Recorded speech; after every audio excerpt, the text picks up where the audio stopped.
Good morning students. Today we are going to learn about the 10th class first lesson, that is nutrition. So first of all, you all know that food is needed by all living organisms, means plants, animals, humans all need food for their requirement of energy. So energy is needed by all living organisms to perform various activities. So that energy, where we are getting that energy means by taking the food we are getting energy. So here what is meant by nutrition? Nutrition means the process of intake of nutrients or the procuring of nutrients, or the intake of nutrients or the procuring of nutrients we call as nutrition. Means in lower classes you already studied about various nutrients like carbohydrates,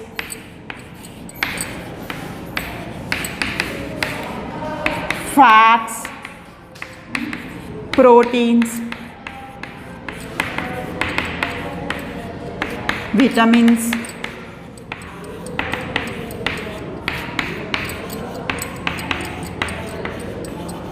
minerals. So even in your lower classes you studied about these all type of nutrients. In these the carbohydrates, fats, proteins are we called as macronutrients. Means these three nutrients required by our body in larger quantities. అంటే మన బాడీకి large ప్రపోర్షన్లో కావాలన్నమాట. Coming to vitamins and minerals, we called as micronutrients. Means even vitamins and minerals also required by our body but in very less quantities.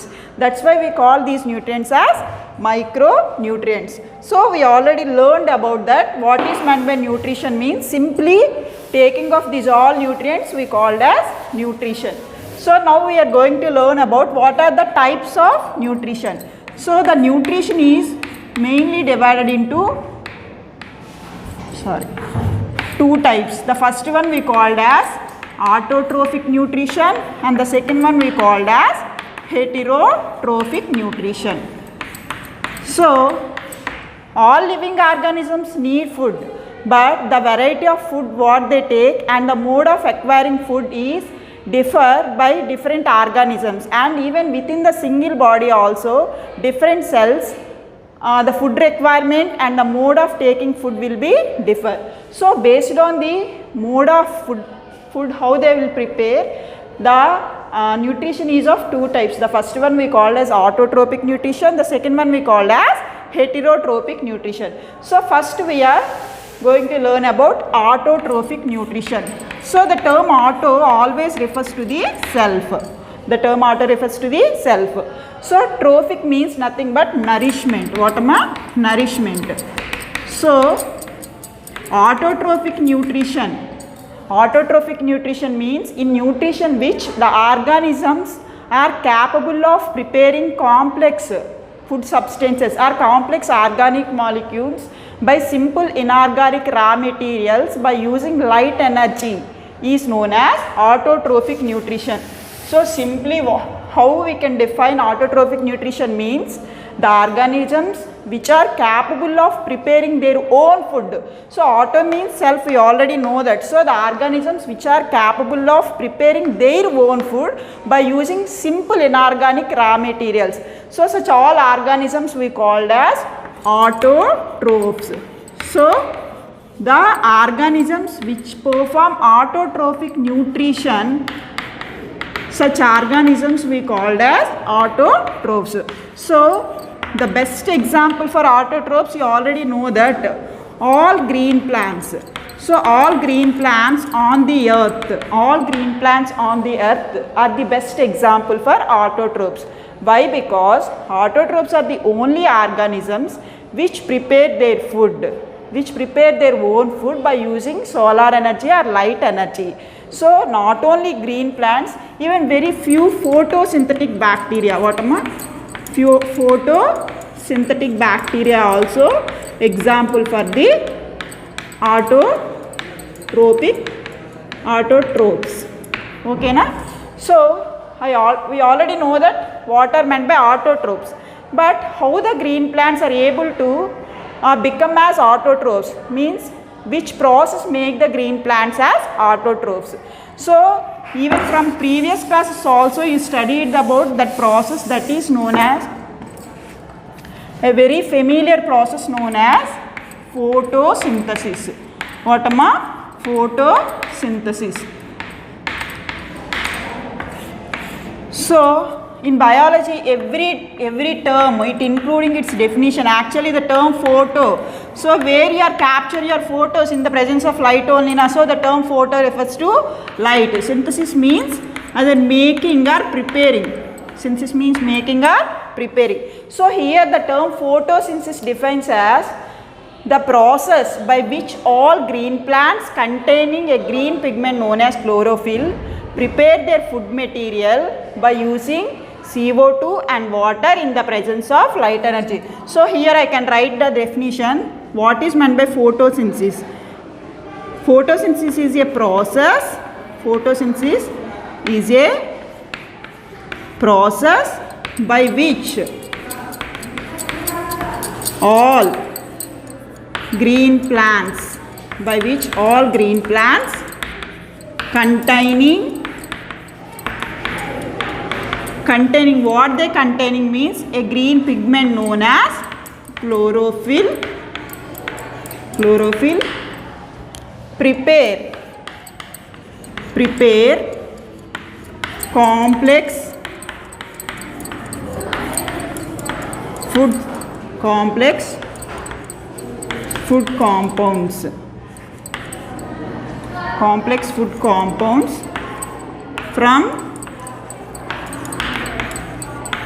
from simple inorganic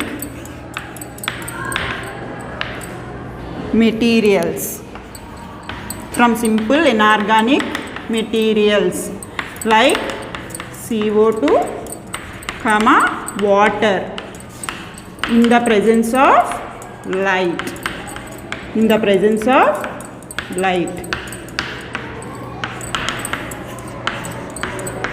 So photosynthesis is the process by which all green plants containing chlorophyll prepare the complex food compounds or complex food substances from simple inorganic materials like CO2 and water. Where this process occurs means it occurs only in the presence of light. So now we are going to learn about different scientists which come across in the nutrition lessons. So we already learned about what is meant by photosynthesis. First, a scientist known as C.B. Van Neyl. Very important. In the year 1931, a scientist known as C.B. Van Neyl proposed the equation for photosynthesis. Actually, the first equation for photosynthesis is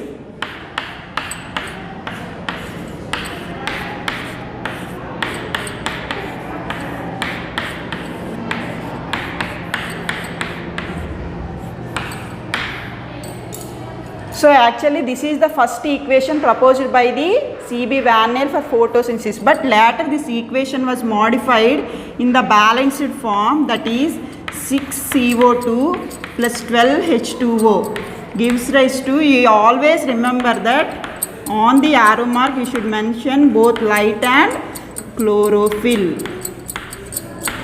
So 6CO2 plus 12H2O in the presence of light, by using chlorophyll we will get the C6H12O6 plus 6O2 plus 6H2O. Actually this is no need. So this is the balanced equation for photosynthesis. You should always remember this equation, 6CO2 plus 12H2O in the presence of light and chlorophyll, C6H12O6 plus 6O2 plus 6H2O. So here 6CO2 means you already know that carbon dioxide plus water, light and chlorophyll. Here C6H12O6 refers to the glucose and oxygen plus water. So by this equation we will get very simple questions. So by using this equation, first, what are the requirements for photosynthesis?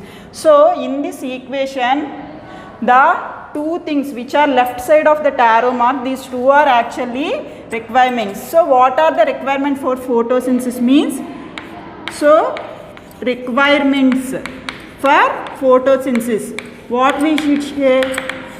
So first one, carbon dioxide. What is the first requirement for photosynthesis means? Sorry, carbon dioxide or CO2. Carbon dioxide or CO2. So what is the second requirement? Means water or H2O. And what is the third requirement for photosynthesis? Means light. Here actually which light means? That is sunlight. Even we also call this as solar energy. Students, listen carefully. If you know that equation, if you will get this equation, you will able to answer many questions. And the one more requirement is a chlorophyll, a green pigment which is present in all green leaves.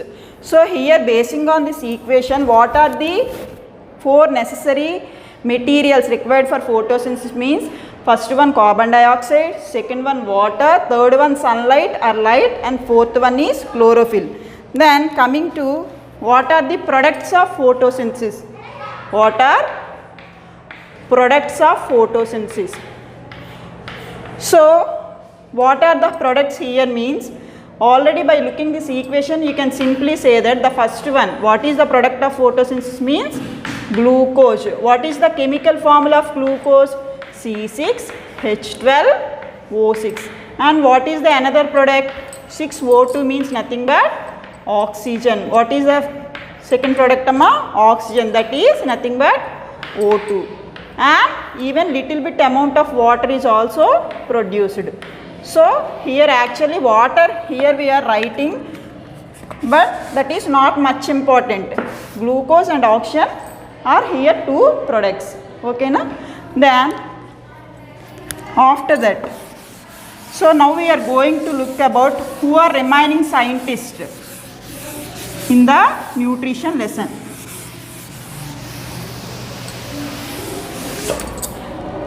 And C.B. Van Nel, he was the scientist.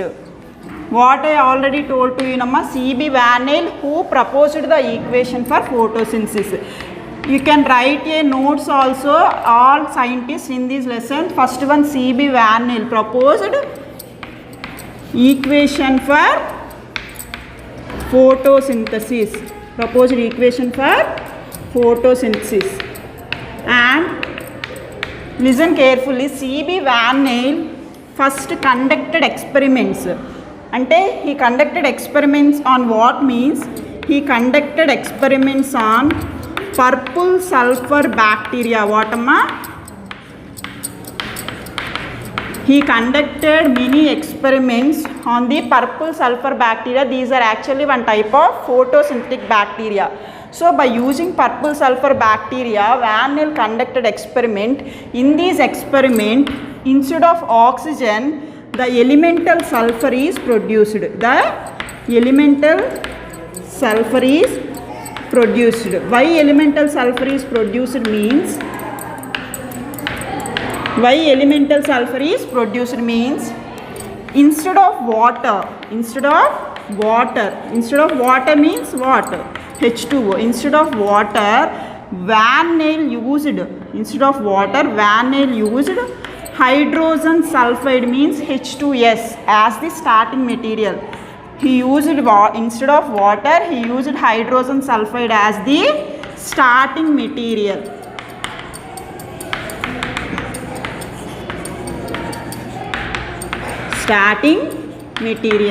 So in the photosynthesis equation, if water is utilized means oxygen is released. But Van Nel used instead of water, what he used? Hydrogen sulfide. That's why instead of oxygen, elemental sulfur means sulfur was released. So very important. So according to C.B. Van Nel, light plays an important role in the photosynthesis. C.B. Van Nel was the first scientist who said the importance of light in the photosynthesis. He conducted experiments on purple sulfur bacteria. In this experiment, he used hydrogen sulfide as the starting material instead of water.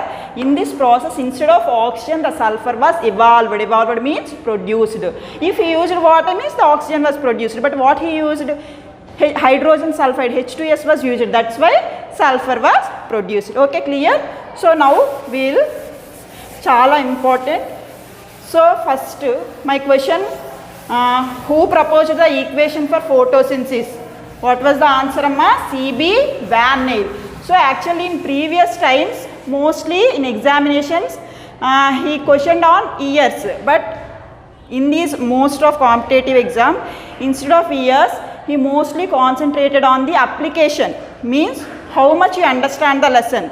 He don't directly check your memory. So try to understand each and every term, okay na? Now we will see about remaining scientists. I already mentioned about one scientist. Who is that? C.B. Van Neel. In the year 1931, give the equation for photosynthesis that is widely accepted by all the scientists, means that is accepted by all. So the next one, Von Helmont. Who is that, amma? Von Helmont. Actually about this scientist you studied in your class 7. Von Helmont was a scientist. He told the importance of water. What, amma? Von Helmont, by his experiments, he revealed that water plays an important role. Water plays an important role in plant growth and increase in body mass.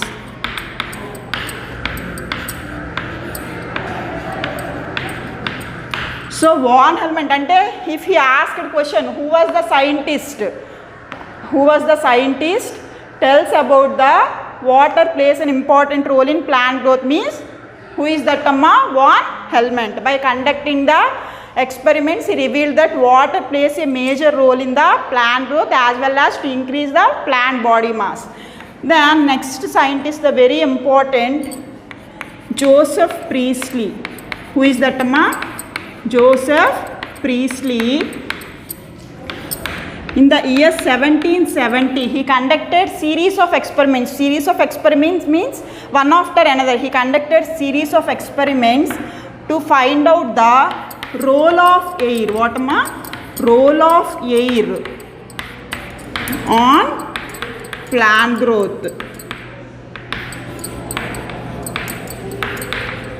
Role of air in the process of photosynthesis. So scientist Joseph Priestley, by the series of experiments, he revealed the role of air in the plant growth as well as role of air in the process of photosynthesis. So is really the air is needed for photosynthesis? What we should learn in that equation means CO2 utilized. So CO2 means one of the component in the air only na. So air is necessary or not? Surely the air is one of the major important for photosynthesis. And actually he was the scientist, conducted several experiments about the role of air. I already told to you na. He conducted by several experiments, and in the year 1774, Joseph Priestley, what he discovered means he discovered the oxygen gas. What was discovered, amma? By his experiments in the 1774, oxygen gas was discovered by Joseph Priestley. Oxygen gas was discovered by Joseph Priestley. But actually the name oxygen was not coined by the Priestley. Then who gave the name or who coined the name for the oxygen gas means one more scientist, Lavoisier. Who is that, amma? Lavoisier, a scientist who given the name for oxygen gas as oxygen. Just Priestley discovered that gas as oxygen. But who gave that name for oxygen means Lavoisier. In which year? 1774. So what we should write? He coined the name oxygen. What, amma? He coined the name oxygen. Coined means he given that name actually. So in examination maybe he asked, who is the scientist discovered the oxygen gas? Means what is your answer? Joseph Priestley. But who given the name oxygen for that gas means that answer is Lavoisier. So you clearly just observe the difference between discovery and name giving. So Lavoisier just given the name for that gas as oxygen, but the oxygen, one type of gas in the air, was discovered by Priestley. So now we are going to learn about remaining scientists.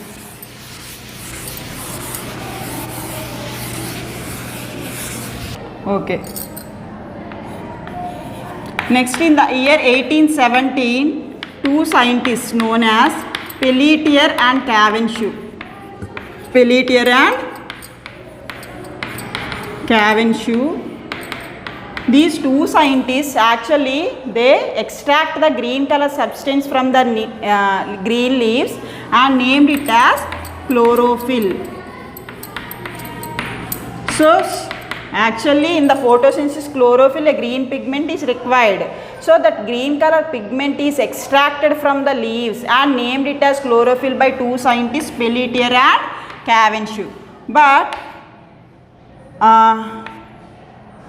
Julius von Sachs, who is that Amma? Julius von Sachs. He was the scientist who tells about the chlorophyll is not present at the entire plant cell and chlorophyll is only located in the special cell organelle known as chloroplasts. అంటే chlorophyll అనేది cell అంతా కూడా spread అయి ఉండదు, only chloroplast అనే cell ఆర్గనల్స్లో ఉంటుంది అని ఎవరు చెప్పారు అంటే జూలియస్ వాన్ సాక్స్. And in 1954 one more scientist, Daniel I. Arnon. Daniel I. Arnon. This scientist, what he proposed means, Daniel I. Arnon actually extracted the chloroplast from the plant cell. Means he gently break up the plant cell and separate the chloroplast from the plant cell. So based on that we able to study all steps of photosynthesis in the chloroplast. So Pelletier and Cavendish extracted the chlorophyll pigment from the leaves and named as chlorophyll. Julius von Sachs, he describes that chlorophyll is located only in the special cell organelle known as chloroplast, and Daniel I. Arnon, he separated the chloroplast from the entire plant cell.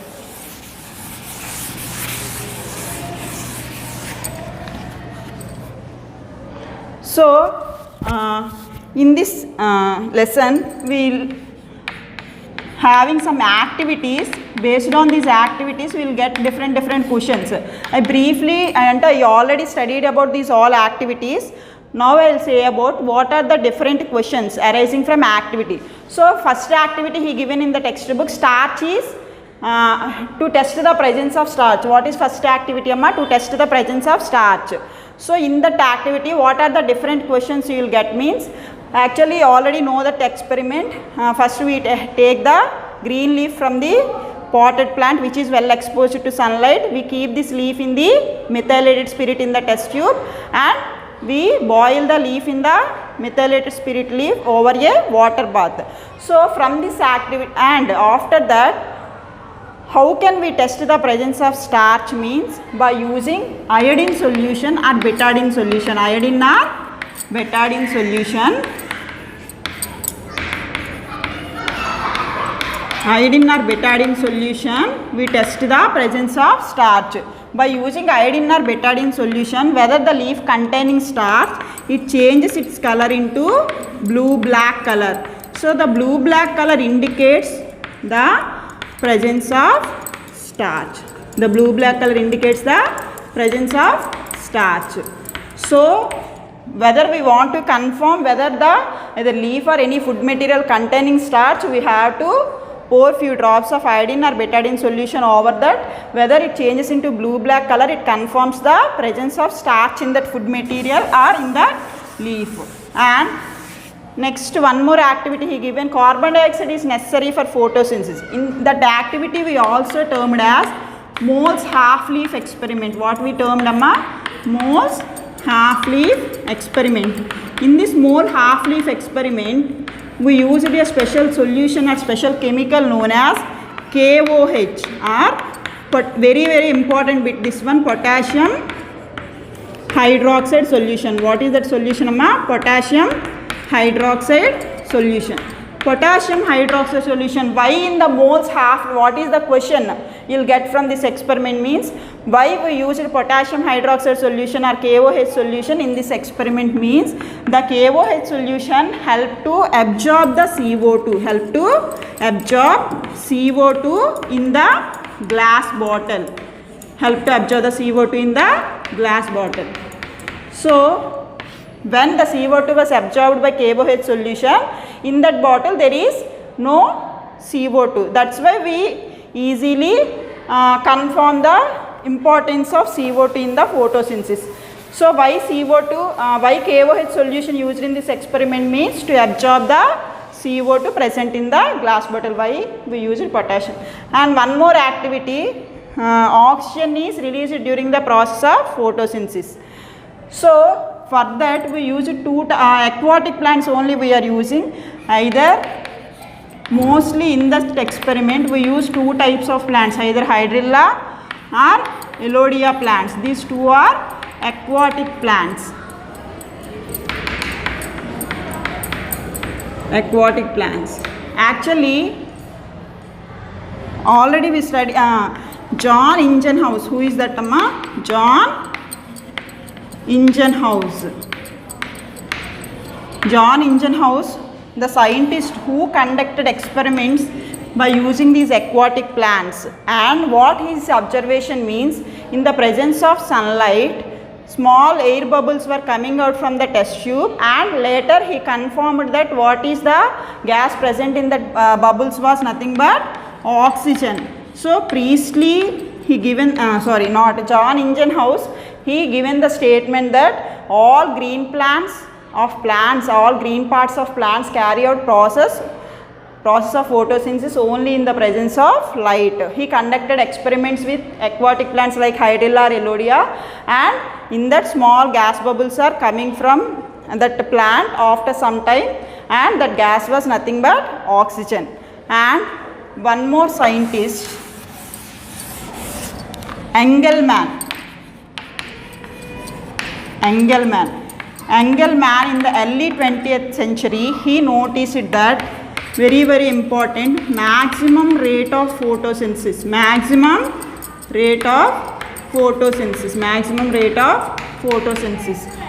So Engelmann conducted with Engelmann actually exposed to few strands of algae to the sunlight, and in that sunlight different colors, you know, Vibgea are different, red, blue, violet, these all colors, and he detected that at blue and red light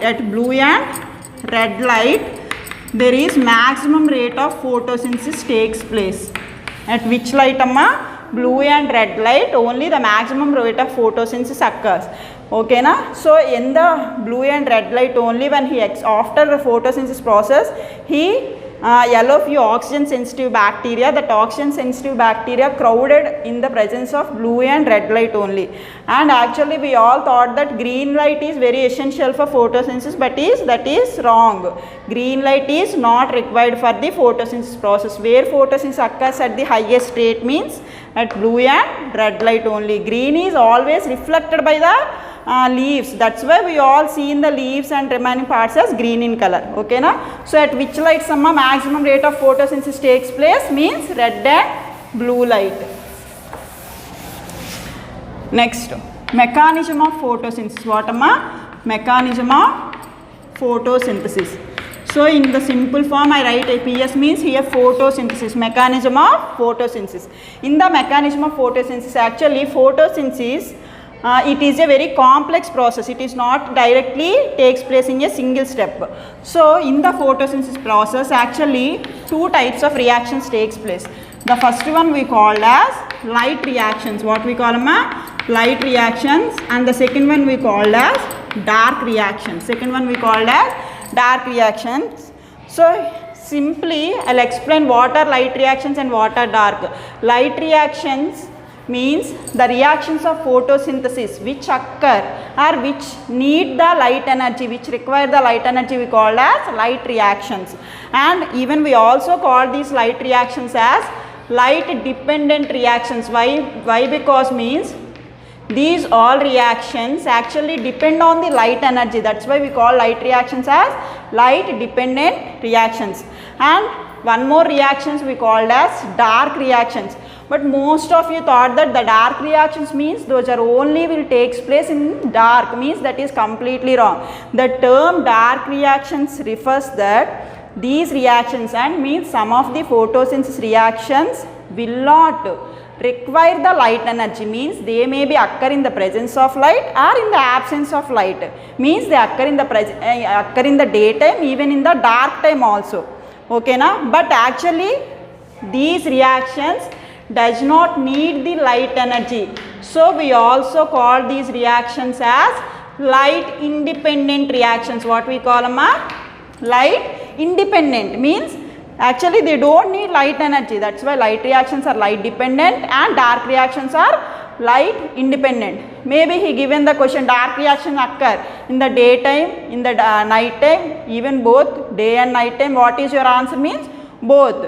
Why? Because they occur at any time, but they don't need light energy actually. So sometimes he maybe confuse you. What are light independent means dark, what are light dependent means light reactions. But technically we also call light reactions. So now we will learn about light reactions. So the light reactions are also called with another name, photochemical phase. What am I? Photochemical phase. So why we call these light reactions as photochemical phase means the light reactions, once the light energy is trapped by the chlorophyll molecule, the light reactions will start. That's why we call these all chemical reactions occur in the presence of light. We call this phase as photochemical phase. So once we want to understand about light and dark reactions, first of all we learned about the small cell organelle structure that is known as chloroplast. What is that? Chloroplast. Maybe in 9th standard you already studied about chloroplast. Briefly I will tell. So chloroplast is the oval structure. It is made up of actually 3 membranes. How many membranes? 3 membranes. Simply I will tell, we don't have much time. So chloroplast is made up of 3 membranes, and the third membrane of chloroplast is folded into sac-like structure, and each sac-like structure we called as thylakoid. What we call thylakoid. And inside the chloroplast a fluid filled portion we called as stroma. What we call? Stroma. And here if you just take 1 rupee coins and place all 1 rupee coins one over another, you just get that stack. Ante oka gumpu dontur laga vastundi kada. In the same way we place thylakoids one over another in the chloroplast. The group of thylakoids we termed as grana. What we call? Grana. Very very important. Thylakoid is nothing but single structure. But the group of thylakoids are where the thylakoids are arranged one over another. That whole group we called as grana. So the chloroplast mainly 2 parts. The first one is grana and the second one is stroma. So here why we have to discuss about chloroplast structure here means, listen carefully, very very important. Maybe you'll have a chance to get the question from this session. So the grana is nothing but group of thylakoids. I already told you. So the grana is the place where light reactions of photosynthesis occur, and stroma is the place where dark reactions of photosynthesis occur.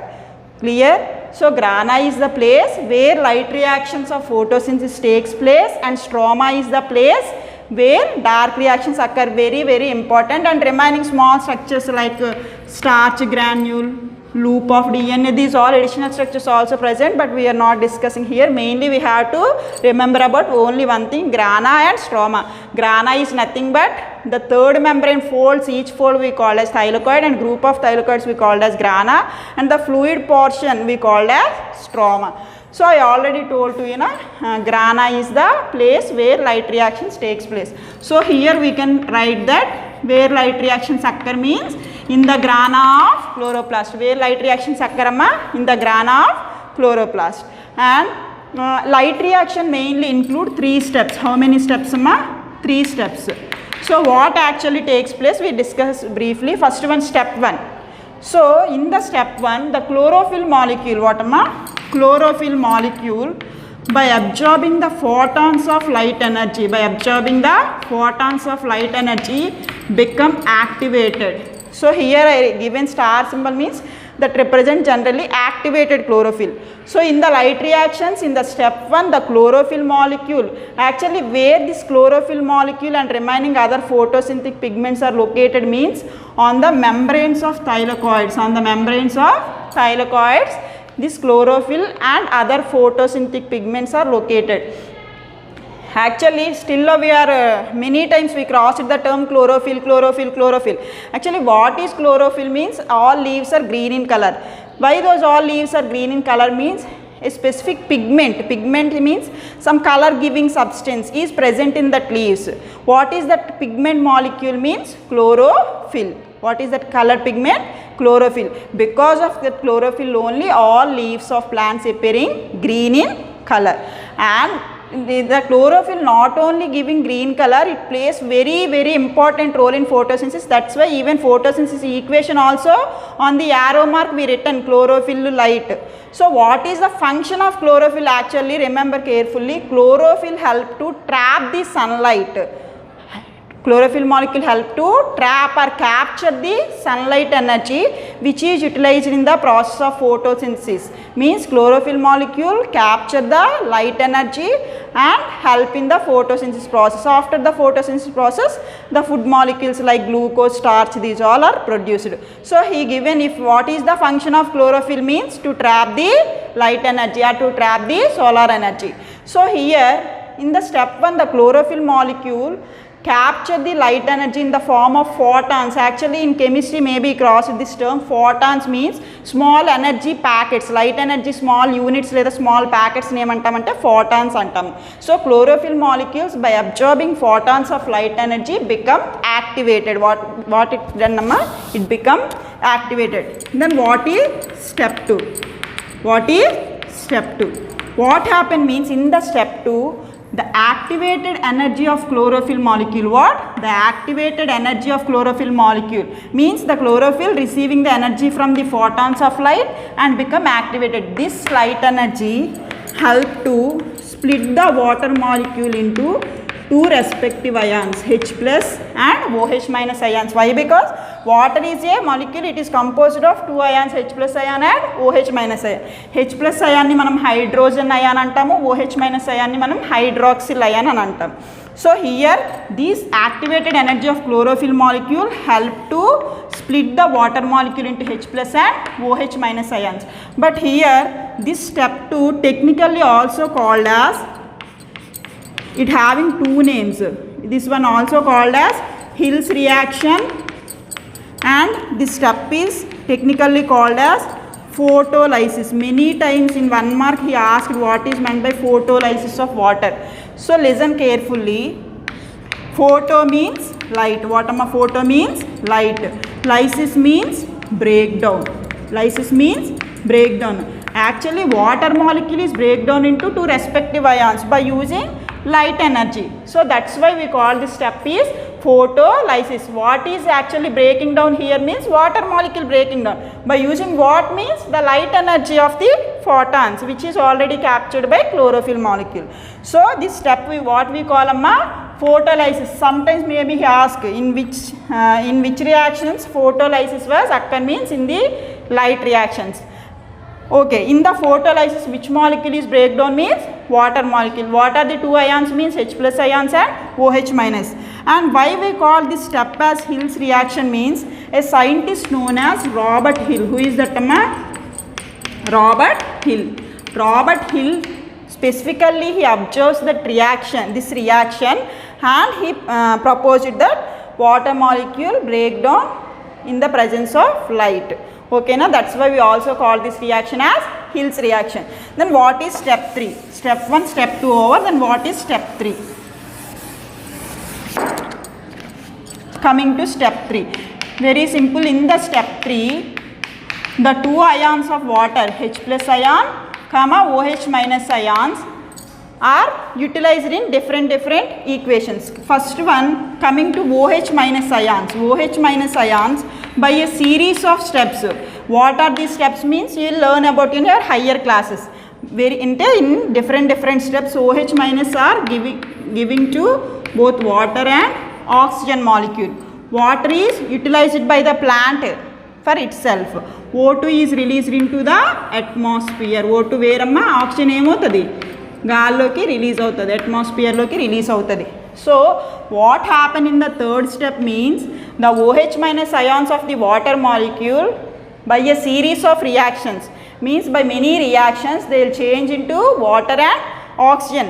Oxygen is released into atmosphere, water is itself used by the plant body. So Robert Hill, what he said means actually in the photosynthesis equation he written that in the products C6H12O6 plus 6O2. So many times this question given, in the photosynthesis process water molecule is released from options water, CO2, glucose. So what is your answer means water. So most of you thought that in the CO2 O2 is there now, that's why most students simply they tick the CO2. But from where oxygen was released from OH minus ions only. Now OH minus ions, from where OH minus ions are coming? By splitting of water molecule only now. So in the photosynthesis process that oxygen is released from water molecule, not from CO2. Then what is the changing of CO2 later we will see. Okay na? So in the photosynthesis process oxygen is released from water molecule. That step only we called as photolysis of water, that is discovered by Robert Hill. So this is step 3. So water get utilized, and coming to H plus ions, what am H plus ions are used up in the dark reaction. H plus ions used up in the dark reactions. Then by the end of the light reactions, 2 special compounds are formed. What are the two special compounds are formed named as ATP and NADPH. ATP and NADPH. Here ATP means adenosine triphosphate. ATP means adenosine triphosphate. NADPH means nicotinamide adenine dinucleotide hydrogen phosphate. So these are the products of light reactions. We call these products as assimilatory powers. What we call them? Assimilatory powers. So ATP and NADPH are the products of light reactions we called as assimilatory powers, and along with ATP and NADPH oxygen is also produced. Okay na? So what are the end products of light reaction ante ATP, NADPH, oxygen. Now we are discussing about dark reactions.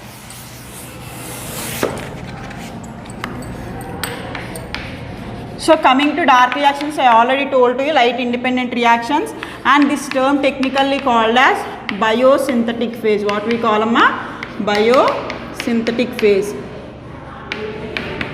So in the dark reactions, the hydrogen H plus ions of NADPH, H plus ions of NADPH used to combine with the CO2 to form glucose by a series of steps.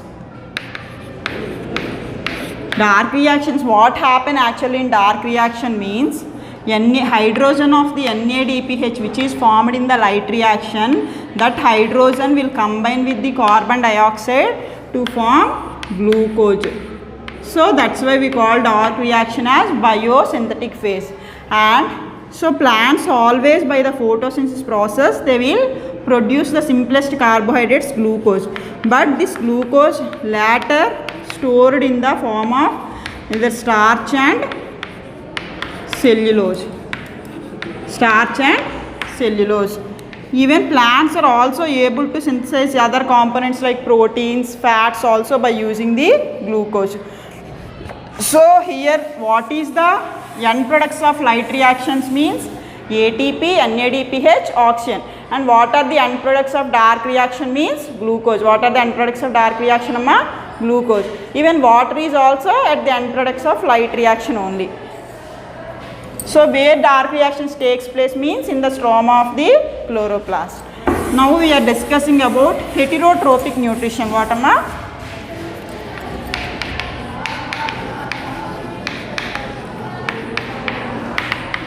Heterotrophic nutrition. So the organisms which are not able to synthesize their own food and depend on other organisms for their food requirement we call as heterotrophic nutrition. Again, in that it include different types. The first one known as saprophytic nutrition. Saprophytic nutrition. Saprophytic nutrition means the organisms which feed on dead and decaying matter or which take nutrients from the dead and decaying matter we called as saprophytic nutrition. So example, yeast, mushroom,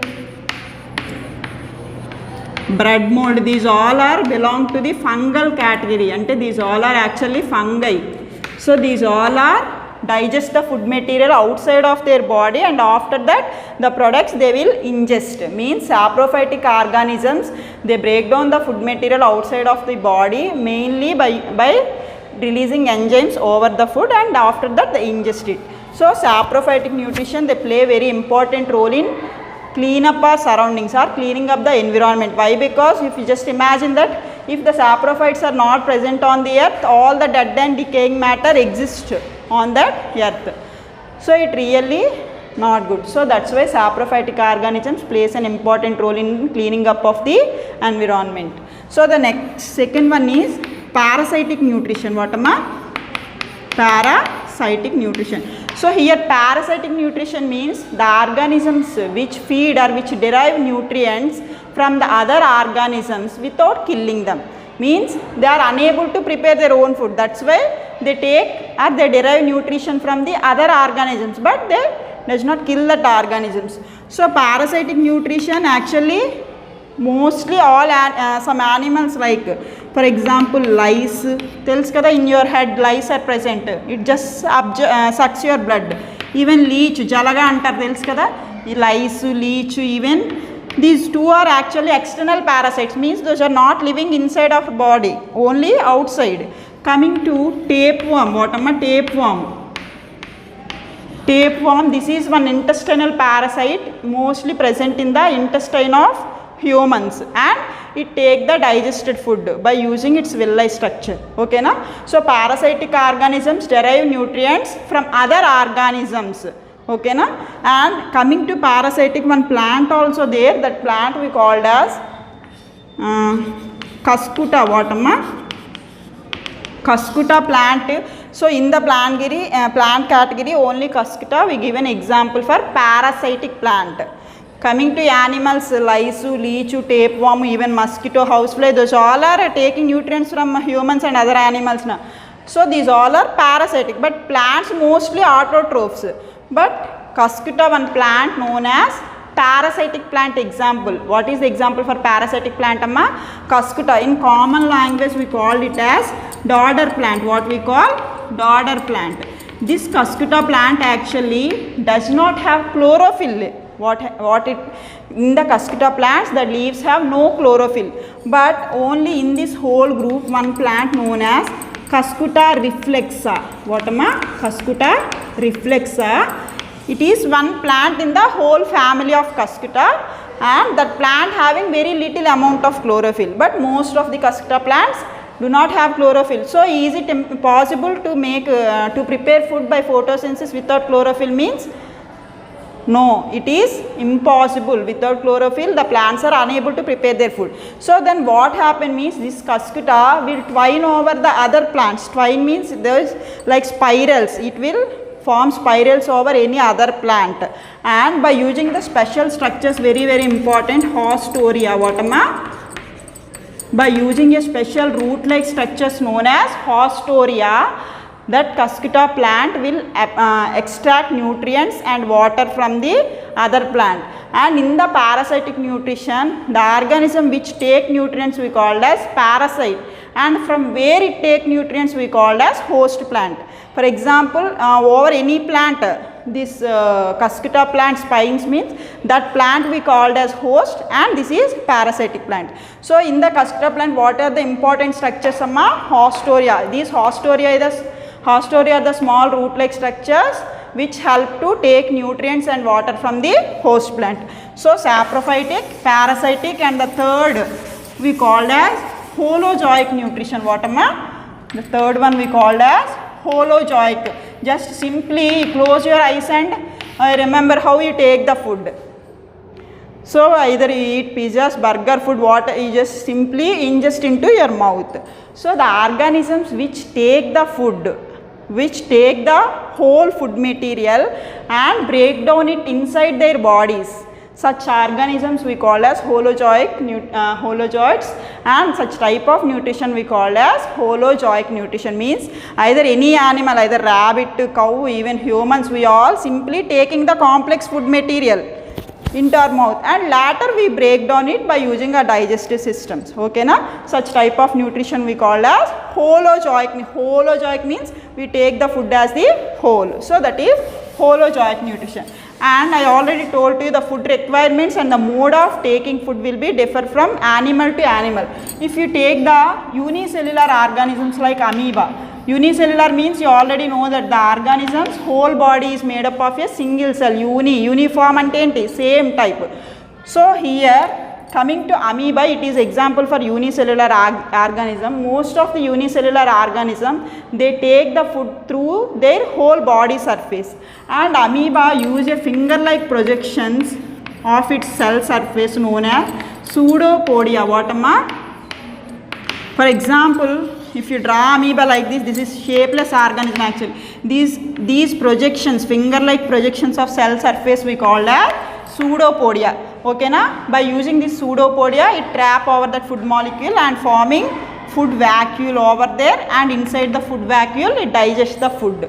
Then one more unicellular organism known as paramecium. What am Paramecium. So coming to paramecium, so you already know the structure of paramecium. So coming to paramecium, over the surface of the paramecium, small hair-like structures, it have what the hair-like structures we call them cilia. So by help of the cilia, actually paramecium not taken the food through entire surface. It specifically takes food at one particular place. That place we called as cytostome. Ante simply you have whole body, but through which part you are taking or ingesting food means through mouth. In the same way, paramecium ingests the food at specific spot. That spot we called as cytostome. What we call them as cytostome. So if it found food anywhere, by using that cilia, that food will be moves to cytostome. Clear? Amoeba, by using pseudopodia of its cell surface, it takes the food. Coming to paramecium, it specifically ingests food at one spot known as cytostome. So the food is moved to that cytostome with the movements of small hair-like projections called as cilia. Sorry. Now we are entering into the most interesting and important digestive system, that is nothing but our digestive system, means human digestive system. What am I? Human digestive system. Coming to humans, we are eating variety of food items daily. So no limit for that actually. But so to digest all type of food materials, we require a special system that is called as digestive system. So our digestive system is also known as alimentary canal. What we can call them alimentary canal. Alimentary canal actually a long tube-like structure, and it starts from mouth. From which part it starts? From mouth, and it extends up to anus. Means what is the first part of digestive system? Means mouth. What is the last part of digestive system? Anus. So technically we call digestive system as alimentary canal. What we call them alimentary canal. So now I show the picture of digestive system. So listen carefully. So here this is digestive system or alimentary canal of humans. So first starts with the mouth, and that mouth, after that mouth it having a tube like structure known as esophagus or food pipe. Then after that, that esophagus enters into a bag like structure known as stomach, and that stomach connects to the highly coiled structure in our body known as small intestine. That small intestine connects to the another structure known as large intestine. Large intestine finally ends into rectum, opens outside through the small pore known as anus. Okay, I will show you. Then now we will learn about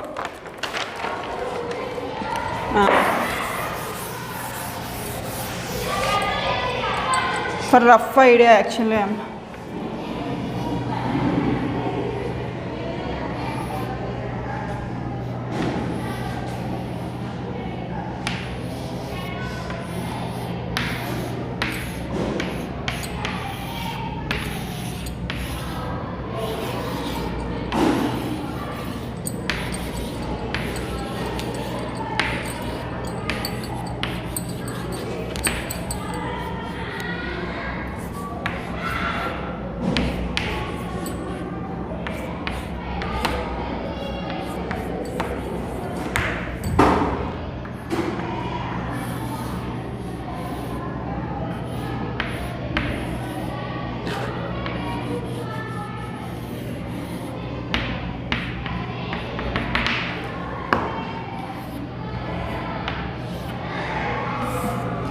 So first our digestive system starts with mouth. So coming to we'll learn about how the digestion takes place in the mouth. So the space inside the mouth we called as oral cavity. What we call oral cavity or buccal cavity. What we call oral cavity or buccal cavity. So in the mouth mainly you have teeth. Teeth help to cut and crush the food, and tongue help to push the food easily and help to thoroughly help mix the food with the liquid known as saliva. So in the mouth a special juice released into the buccal cavity or oral cavity. What we call that means saliva. Saliva is released by 3 pairs of salivary glands. What am 3 pairs of salivary glands. So these 3 pairs of salivary glands, one is located at the side of the jaw and one is below the tongue and one is at the palate, means roof of our mouth. That saliva, what is the function of saliva means, saliva contain an enzyme known as amylase. So this amylase present in the saliva, that's why we also call this enzyme as salivary amylase. And this salivary amylase, it also having another name known as ptyalin. Listen carefully, saliva contain an enzyme known as salivary amylase. Salivary enzyme is also called as ikkada P silent anamata ptyalin antam. Emantamma ptyalin antam. Once if you hear at any time in digestive system, if you write the name amylase means it specifically acts on which food substance, means carbohydrates. So this amylase act on the carbohydrates. It act on the carbohydrates and convert carbohydrates into maltose. What is the action of salivary amylase or ptyalin means? Salivary amylase break down the carbohydrates into maltose. So what are the questions in the mouth means, for example, how many salivary glands are there? 3 pairs. And what is the enzyme present in the saliva? Salivary amylase, it is also known as ptyalin. On which food substances salivary amylase acts means only on carbohydrates. And salivary amylase converts carbohydrates into maltose. Okay na? Next coming to esophagus. So this tube like structure we called as esophagus. This is also known as food pipe. What we call food pipe antam. Okay na? And before going to that food pipe, actually one structure very important. So this one we called as pharynx. So here pharynx is the common passage for both air and food, means what the air we are breathe through our nose and what the food we are taking through our mouth, both enter into pharynx in the same way. But after that food will be enter into the esophagus or food pipe and the air will be taken into another route known as windpipe. Okay na? So to avoid the passage of food into air windpipe, a special structure is present in the pharynx that we called as epiglottis. Very very important. What is the structure? Help to prevent the entry of food particles into the windpipe means epiglottis. What is that structure, amma? Epiglottis. And coming to esophagus, it is just a narrow tube like structure. In this there is no digestion takes place. Here the food is moved by a wave like movements. That wave like movements we called as peristaltic movements. What we call? Peristaltic movements. So where, in which part of the digestive system peristaltic movements occur means in the esophagus or food pipe. So one more question, in the mouth which food components only digest means carbohydrates. There is no digestion of proteins and fats, starts at the mouth. Okay na? Coming to stomach. Coming to stomach. Stomach is a bag like structure, and in that mainly a juice is secreted by walls of stomach known as gastric juice. What amma? Gastric juice. In that an enzyme known as pepsin and HCl both are present in the gastric juice. Coming to pepsin, it acts on the proteins, means it helps to digest the proteins into peptones. So the enzyme present in the gastric juice of the stomach act on the proteins and convert them into peptones. HCl help to create the acidic medium for the digestion of protein, and it also help to kill any germs or bacteria present in our food.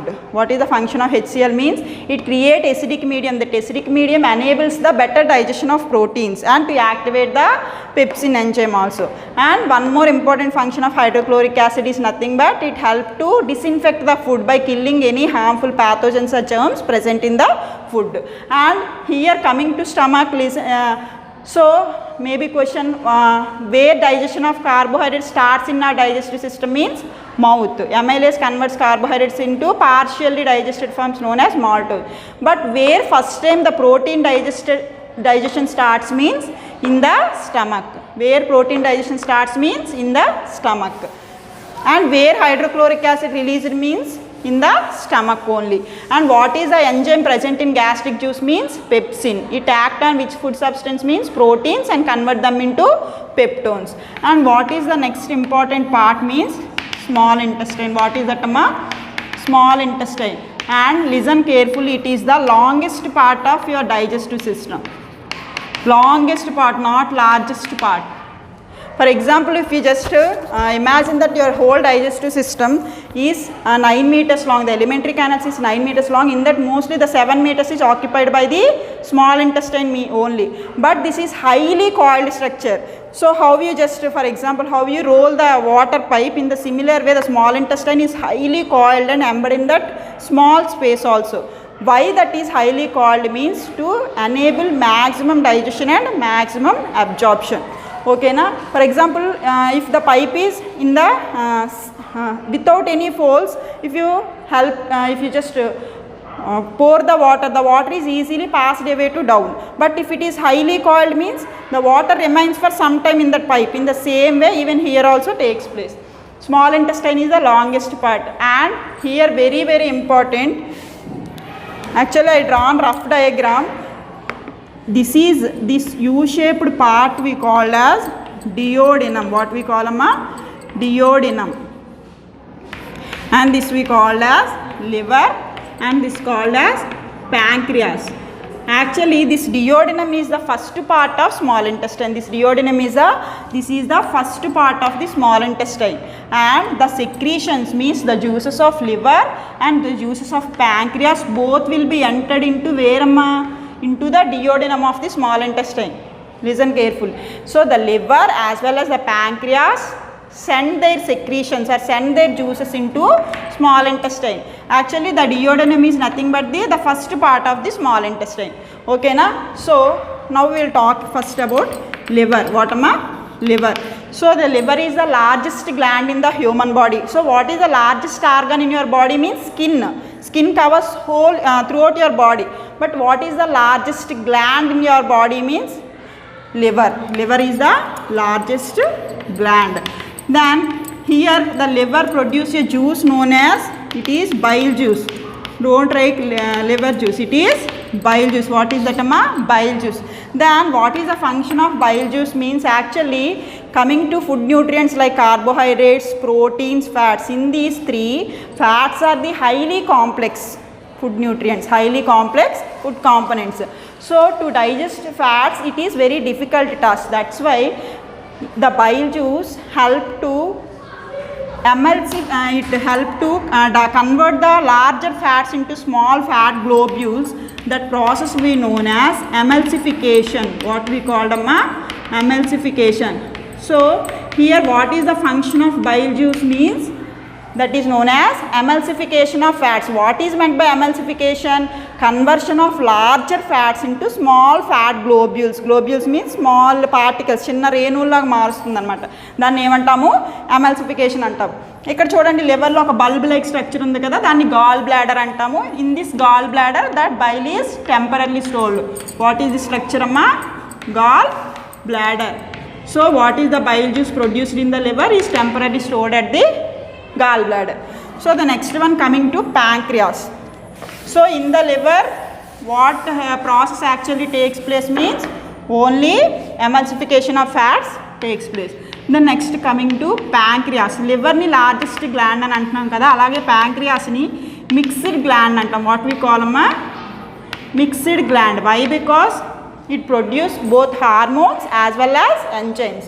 So pancreas produces a hormone known as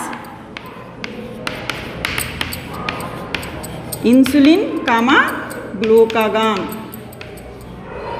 So this insulin is very important.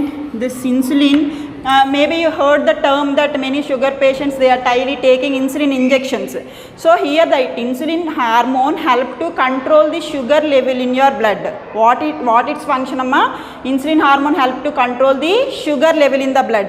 If the insulin is not produced in the sufficient quantity, means not released in the sufficient amount, it leads to raise in your blood level or to increase your blood sugar level, not blood level, blood sugar level.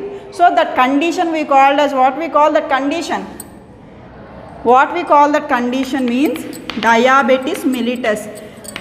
Diabetes mellitus. In common language we called it as sugar disease అని అంటుంటాం కదా, చాలా మంది ఎల్డర్స్కి వింటుంటారు కదా మీరు. So diabetes mellitus. Why diabetes mellitus was occur in patients means, because in that persons the insulin is not produced in the sufficient quantity. That's why it lead to increase in the sugar level of their blood. That condition we called as the sugar or diabetes mellitus. And coming to, actually this is not related to here. Pancreas secretes a juice. Pancreas secretes a juice known as pancreatic juice. That pancreatic juice contain 3 enzymes: amylase, lipase and trypsin. Amylase, lipase and trypsin. So here amylase convert carbohydrates into maltose, lipase converts fats into fatty acids plus glycerol. Lipase converts fats into fatty acids plus glycerol. Fatty acids plus glycerol. And trypsin, it is also an enzyme, act on proteins. What am it? Act on proteins and convert them into peptones. It act on proteins and convert them into peptones. So pancreatic juice contain 3 type of enzymes: amylase, lipase, trypsin. Trypsin act on proteins and convert them into peptones. Lipase acts on fats and convert them into fatty acid plus glycerol. Amylase act on carbohydrates. So which gland we called as mixed gland amma? Which gland? Which gland we called as mixed gland? Next, small intestine.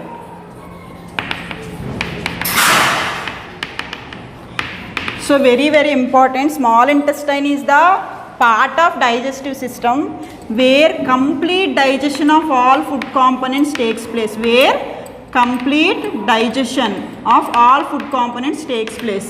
అంటే digestive సిస్టంలో మొత్తం digestion కంప్లీట్గా జరిగే process ఎక్కడ జరుగుతుంది అంటే small ఇంటెస్టైన్లో జరుగుతుంది.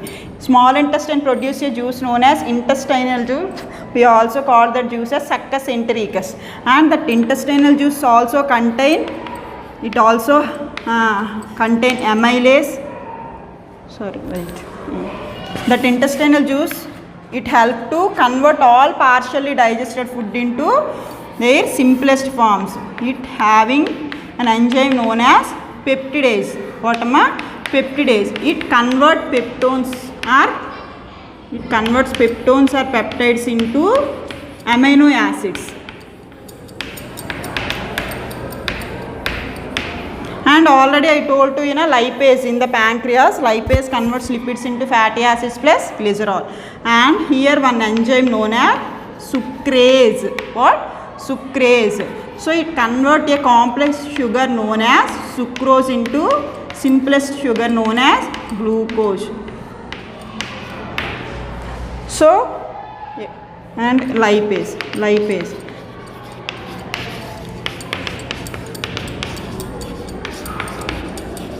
Lipids and fats both are same only.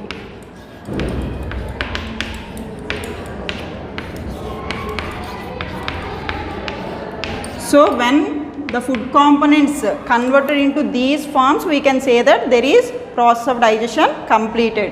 So here peptidase enzyme partially converted proteins or peptides into amino acids, and sucrase. For example, here lactose given means the enzyme is lactase. Sugar lo aithe O vastadi, enzyme ki vachetappadiki A vastadi. If we ask what is the enzyme act on lactose ante enzyme vachetappadiki lactase.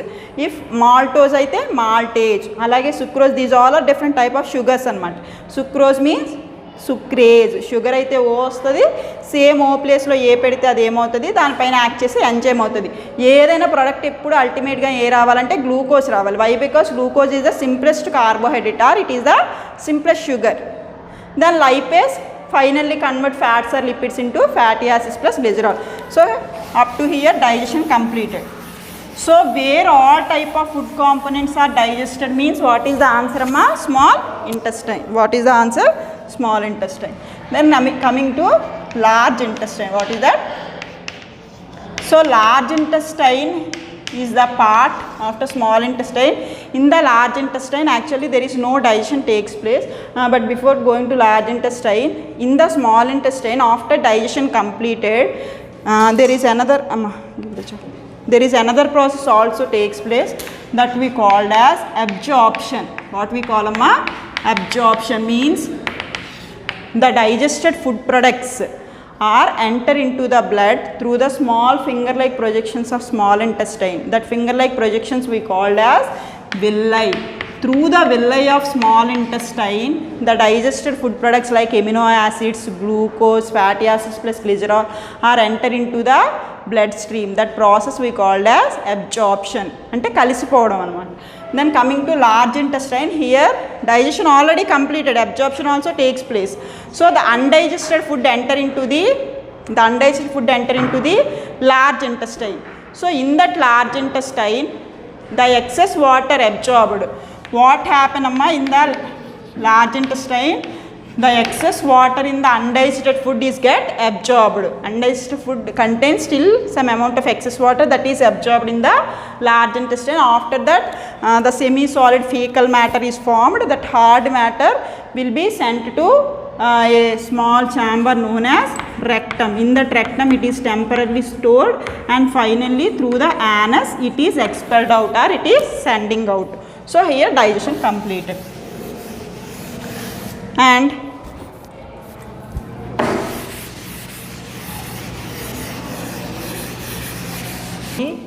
malnutrition.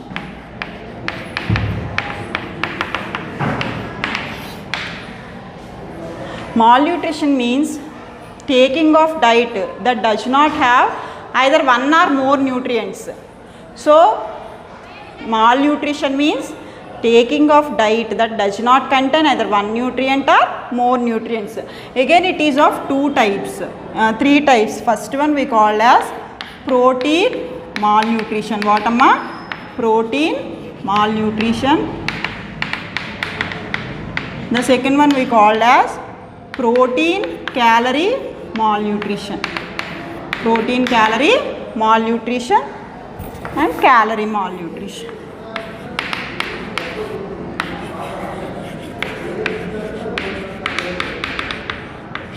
So protein malnutrition, protein calorie malnutrition, calorie malnutrition. Now we will see what are diseases associated with protein and protein calorie malnutrition. So the disease associated with protein malnutrition we called as kwashiorkor. What we call amma? So don't confuse. If the disease related to only protein malnutrition means kwashiorkor. If the disease related to protein calorie malnutrition means marasmus. Ante if the diet does not having only proteins, it lead to a condition called as kwashiorkor. So the children mainly the kwashiorkor, why the malnutrition diseases we see means the people which are having the first reason for that is poverty and lack of awareness and repeated childbirth. These all are the reasons for malnutrition diseases. In the kwashiorkor disease, the children mainly become, in that kwashiorkor people, there is poor muscle development. Muscles are not grown well and they are having swollen limbs. Limbs means hands and legs are become swollen, and it also they are mostly frequently prone to diarrhea. Diarrhea means water loss, even dry skin. These all are symptoms.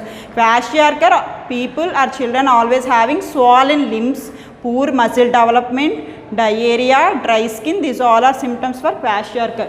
Next coming to protein calorie, I already told you, protein calorie means if the diet does not having both proteins and carbohydrates and fats, the such type of condition we call as marasmus. What we call marasmus. In the textbook given pictures also, kwashiorkor people mainly having fluffy face and belly like stomach, ante like moon like belly, ante stomach become swollen. But coming to marasmus children, he is very lean and weak, means the ribs are clearly visible. There is no muscle development, very poor muscle development. Where we seen mainly marasmus means especially in villages which are immediate childbirths. Immediate childbirths means there is less gap between one child to another child. In such cases the children mainly suffer with the marasmus disease. Here also very poor muscle development, swollen joints of the limbs become swollen, diarrhea, dry skin here also common. But compared to kwashiorkor child, marasmus child is still very poor, lean and weak. Okay na? And next one more, nowadays most of the children suffer with a condition called as obesity.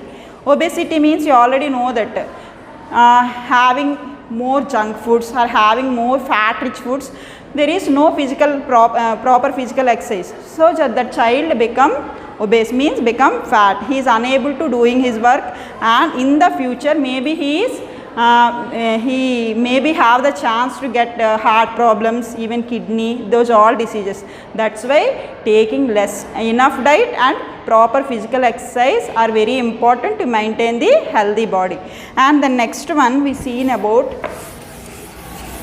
I already mentioned about vitamins. What am I? Vitamins. Vitamins are micronutrients, or vitamins are nothing but organic molecules, and we call them as micronutrients. Why? Because they are required in very less quantities. Even though they are required in less quantities, for major functioning of different parts, vitamins are very important. Mainly the vitamins are present in all the food items, especially fruits, vegetables, meat, eggs, milk. These all are having variety of vitamins. And vitamins are mainly of two types based on their solubility. First one we call as water soluble vitamins. What we call them? Water soluble vitamins. Ante the vitamins which are soluble in water. So for that example, vitamin B complex, అంటే mostly in medical shop you are asking B complex tablet B means here it including many B vitamins from B1 B2 B6 like that. That's why we call that whole vitamins as B complex. Even vitamin C also come under water soluble, and one more category is there, that is fat soluble. What am I? Fat soluble. So vitamin A, D, E, K are come under fat soluble. Listen carefully, only BC are water soluble vitamins and remaining vitamin A, D, E, K are fat soluble. Only BC only water soluble. Remaining A vitamin, D vitamin, E vitamin, K vitamin are fat soluble. And if we are not taking these vitamins through our diet in proper quantities, it lead to some deficiency diseases. Deficiency means if we are taking that nutrient or that vitamin less quantity, it lead to a condition called as deficiency disease. First, very important, first one we call as vitamin B1. What we call vitamin B1. This vitamins and deficiency diseases.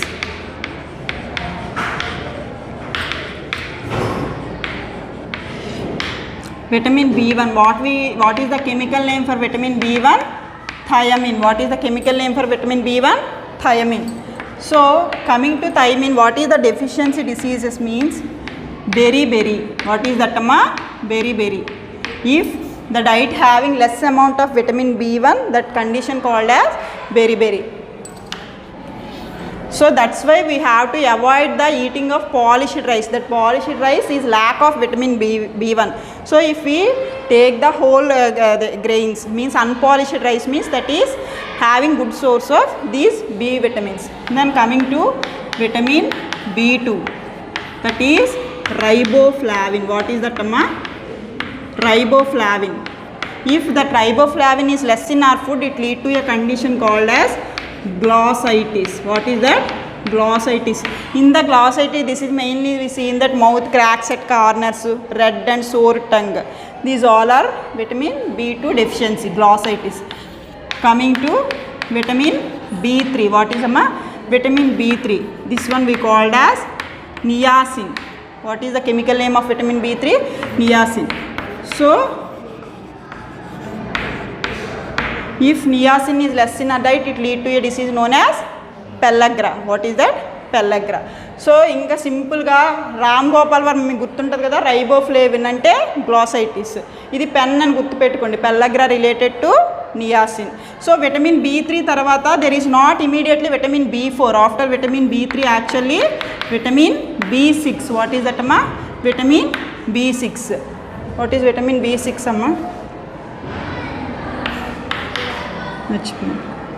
Anaemia.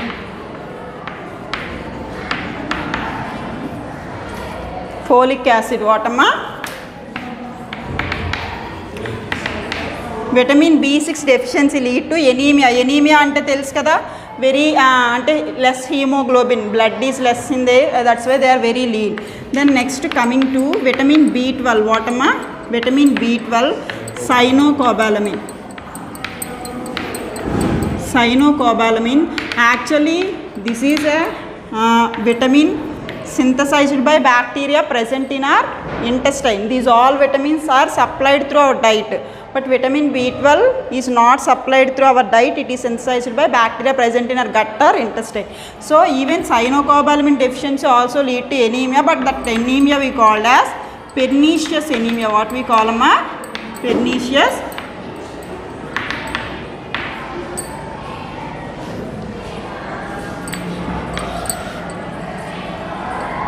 Next, biotin. What biotin. Biotin leads to, deficiency of biotin leads to nervous disorders. What nervous disorders. And next, pantothenic acid. Pantothenic acid. This pantothenic acid is deficient in our food, it lead to a condition called as burning feet. What burning feet.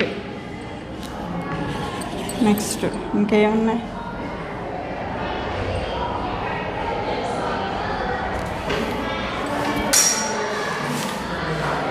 biotin,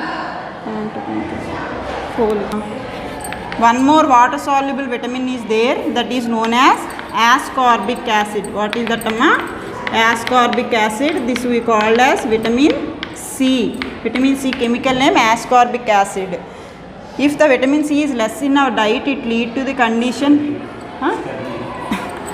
scurvy.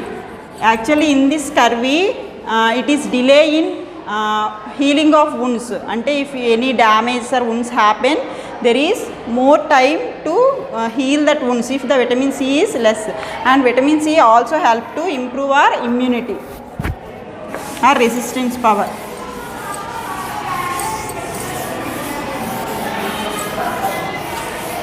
About fat soluble vitamins. So the first one we called as fat soluble vitamin A. Vitamin A chemical name is retinol. What amma? Retinol. So if the vitamin A is less in our diet, it lead to mainly eye and skin diseases. What? Eye and skin diseases like night blindness, xerophthalmia, cracked skin. These all are the deficient vitamin A conditions. Next to vitamin D. Vitamin A is mainly present in all green leafy vegetables and fruits like papaya, carrot. These all, especially vitamin E is helpful for best vision. And coming to vitamin D. Vitamin D chemical name is calciferol. What amma? Calciferol. And vitamin D is present in foods like even milk, egg, these also, but vitamin D major source is the sunlight. Means early morning rays sunlight is the best source for vitamin D. And if the calciferol is less, it lead to a condition called as rickets. Means in some people that bones are become very weak and those are unable to walk properly. Okay, na bones become weak and fragile, knocked knees. And coming to vitamin E, we called as tocopherol. What amma? Tocopherol. So vitamin E we called as anti-sterility vitamin. What? Anti-sterility vitamin. If the vitamin A is less in our diet, it lead to the condition known as sterile disorders. Means abortions in females, sterility in man. Those all conditions. Next coming to vitamin K, phylloquinone. What amma? Phylloquinone. If vitamin K is less in our diet, it lead to delay in blood clotting.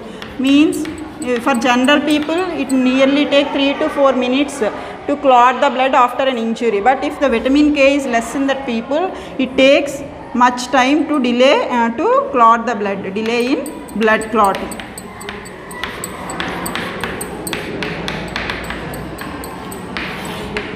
So once we again revise about vitamin deficiency diseases. Vitamin A chemical name uche retinol, and the deficiency diseases mainly eye diseases and skin diseases. Eye diseases like night blindness, xerophthalmia, these all. Coming to vitamin D, it is known as chemical name calciferol, and vitamin E chemical name tocopherol. Vitamin D deficiency condition lead to a disease known as rickets, and vitamin E deficiency disease known as sterile disorders. And vitamin K phylloquinone, this is if the phylloquinone is less in our diet, it lead to a condition called delay in blood clotting. It take more time to clot the blood. Thank you.